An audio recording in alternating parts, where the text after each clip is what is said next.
प्रधानमंत्री जी ने कहा है कि जब उचित समय आएगा तो बिल्कुल स्टेटहुड मिलेगी और वो उचित समय का हम लोग इंतजार करेंगे। लेकिन क्या जैसे फर्स्ट डे में ही, जैसे जो मैंने आप लोगों को पहले भी बताया कि असेंबली में ऐसे रेजोल्यूशन लाए जाते हैं जिनका कोई सरोकार नहीं है। क्या हम लोग चाहते हैं कि 370 को वापस लाके हमारी मातृशक्ति का हक छीने, 35A को लाके अपनी मातृशक्ति को हम लोग उनके अधिकारों से वंचित करना चाहते हैं? वेस्टर्न पाकिस्तान के रिफ्यूजी यहां आकर सेटल हुए, 370 हटा, उनको उनका हक मिला।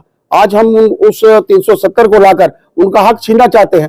कांग्रेस को, नेशनल कॉन्फ्रेंस को, पीडीपी को कटघरे में खड़े करने की आवश्यकता है। यहां की लोगों की दुख तकलीफ दूर करने के बजाय उनको बढ़ाने का प्रयत्न कर रहे हैं। 370 लाकर ये 100 परिवार हैं जो इसका फायदा शुरू से लेकर आज तक करते रहे। कभी मीडिया प्रूव करे, और मेरा तो मानना है कि मीडिया को ही खुलकर सामने आना चाहिए। कभी प्रूव करिए, आपके ध्यान में आएगा कि मात्र वो 100 परिवार थे जो इसका फायदा ले रहे थे। आज उनको मुंह की खानी पड़ी है। आगामी आने वाले चुनावों में, चाहे वो पंचायतों के चुनाव है, चाहे वो लोकल बॉडीज के चुनाव है, आप देखेंगे कि उनको भुगतना पड़ेगा। Thank you. आज संगठनात्मक पर्व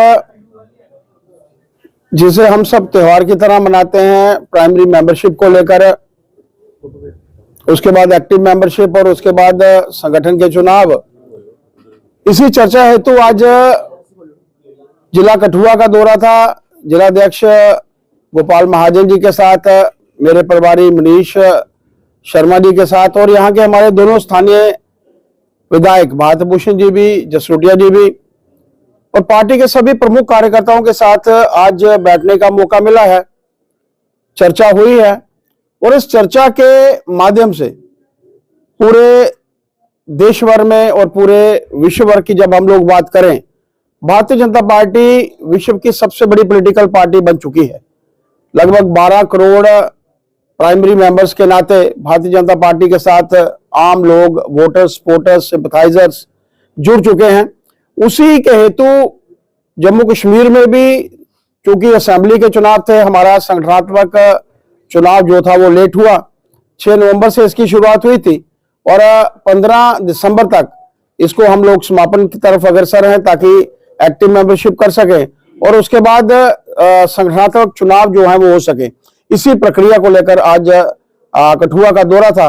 मैं यहाँ पर पहुंचा हूँ, सभी पार्टी के प्रमुख कार्यकर्ताओं से मिलना हुआ है और उनको प्रेरित किया है मैंने कि जगह जगह पर जाकर, आम लोगों के बीच में भी जाकर, घर में, उनके घर में जाकर, क्योंकि चुनाव के बाद धन्यवाद करने का भी मौका है और आगामी आने वाले चुनावों को मद्देनजर रखते हुए पार्टी जिस तरीके से काम करती है, नरेंद्र भाई मोदी जी का कहना है कि डोर स्टेप के ऊपर लोगों की समस्याओं को सुना जाए, उसका समाधान किया जाए।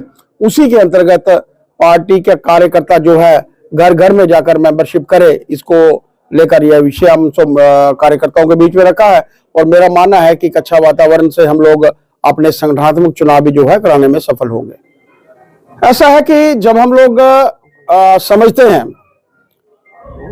विश्व भर में कुछ ऐसी वस्तुएं हैं जो धीमे धीमे खत्म हो रही है।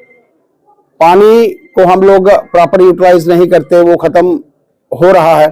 इसी तरीके से बिजली का भी, बिजली में भी ऐसे प्रावधान है कि अगर हम लोग इसकी प्रॉपर यूटिलाइजेशन नहीं करेंगे तो कमी होगी, क्योंकि पानी की जब कमी होगी तो इस रिसोर्सेज भी कमी होगी। लेकिन सूरज देवता के माध्यम से सोलर जो बिजली का निर्माण है, मेरा मानना है कि बहुत अच्छा कदम है। कल भी मैंने इजी सोलर करके एक कंपनी जो है उसका शुभारंभ किया था।